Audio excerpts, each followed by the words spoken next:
সোমবার ভোররাতে স্থানীয় কাঞ্চনমালা বাজারে গরু বোঝাই গাড়িকে আটক করা নিয়ে তুলকালাম পরিস্থিতির সৃষ্টি হয়েছিল। আমতলী থানায় মামলা, পাল্টা মামলাও করা হয়েছে। সোমবারের এই ঘটনায় আহত হয়েছেন গোলাঘাটি মণ্ডল যুব মোর্চার সম্পাদক প্রসেনজিৎ দাস এবং অপর পক্ষের একই এলাকার ৮ নম্বর বুথ সভাপতি অভিজিৎ বিশ্বাস। এ ঘটনায় যুব মোর্চার সম্পাদক প্রসেনজিৎ দাসের পরিবারের অভিযোগ ছিল, তাকে বুথ সভাপতি সহ আরও বেশ কয়েকজন মারধর করেছে এবং মঙ্গলবার সকালে ৮ নম্বর বুথ সভাপতি অভিজিৎ বিশ্বাস পাল্টা অভিযোগ জানাতে গিয়ে বলেছেন, গরু বোঝাই গাড়ি থেকে মণ্ডল সম্পাদক সহ আরও বেশ কয়েকজন মোটা অঙ্কের টাকা দাবি করতে গিয়েছিল এবং গরুর গাড়ির চালককে মারধর করে তাতে বাধা দিতে গিয়ে দুষ্কৃতিকারীদের হাতে আক্রান্তের শিকার হতে হয় বুথ সভাপতি অভিজিৎ বিশ্বাসকে। তবে সোমবারের এই ধরনের ঘটনায় আমতলী থানার পুলিশ এখনো পর্যন্ত কাউকেই গ্রেপ্তার করেননি। উভয় পক্ষ থেকে একে অপরের শাস্তির দাবি জানিয়ে যাচ্ছে। সব মিলিয়ে গোটা ঘটনাটি নিয়ে এখনো পর্যন্ত থমথমে পরিস্থিতি বিরাজ করছে গোলাঘাটি কাঞ্চনমালা এলাকায়।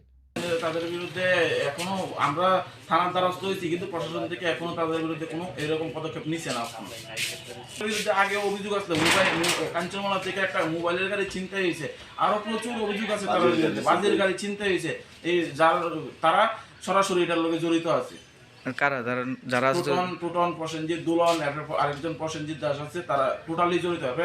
এটার পিছনে হরিশঙ্কর টোটালি আছে, হরিশঙ্কর আর রামুসা, যার মধ্যে কাঞ্চনমালাতে এরকম উচ্ছৃঙ্খল পরিবেশ সৃষ্টি করছে। তার সাহসে তারা কাঞ্চনমালাতে এরকম অরাজকতা সৃষ্টি করতে চাইতেছে। তারা কে, তারা কি? তারা রামুসা হইতে প্রাক্তন মন্ডল প্রেসিডেন্ট, কিছুদিন আগে তো শুনছেন কি রকম একটা অবৈধ কাণ্ডে জড়িত হয়ে তারা ইস্তফা দিছে। আর হরিশঙ্কর হইতে এলাকার যুব মোর্চা ১৭ নং গোলাঘাটের যুব মোর্চার মন্ডল প্রেসিডেন্ট, যার মধ্যে কাঞ্চনমালাতে অরাজকতা সৃষ্টি হয়েছে। কাঞ্চনমালাতে অনেক কিছু হয়েছে, শুধু হের মদতে অনেকের বাড়ি ঘর জ্বালাইছে, শুধু হরিশঙ্করের মদতে। আর অনেকের দোকান ভাঙচুর করছে। এরপরে অনেকের বাড়ি করে, যেমন চন্দন মজুমদারের বাড়িতে পার্সোনালি অ্যাটাক করছে হরিশঙ্কর, তারা টিম। এই ব্যাপারে ব্যবস্থা নিচ্ছে প্রশাসন, কি ব্যবস্থা নিচ্ছে এবং প্রশাসন কি ব্যবস্থা? ওই ঘটনা করছে তারা, কিন্তু শাস্তি পাইতেছে অন্য আরেকজন, যারা এটার লগে বলতে এটার ভিতরে জড়িতই না। ভালো মানুষ শাস্তি পাইতেছে এবং পার্টি থেকে তাদের বিরুদ্ধে কোনো ব্যবস্থা পার্টি থেকে তাদের কোনো ব্যবস্থা নেওয়া হইতেছে না। আমরা ওর মহলে অনেকবার জানাইছি, কিন্তু কোনো পদক্ষেপ নিচ্ছে না তারা। আপনি এলাকার কি হন? আমি এলাকায় ১৭ নং গোলাঘাটি ১০ নং বুথ প্রেসিডেন্ট। আপনার নাম? অভিজিৎ বিশ্বাস। আপনি কি চাইতেছেন এখন?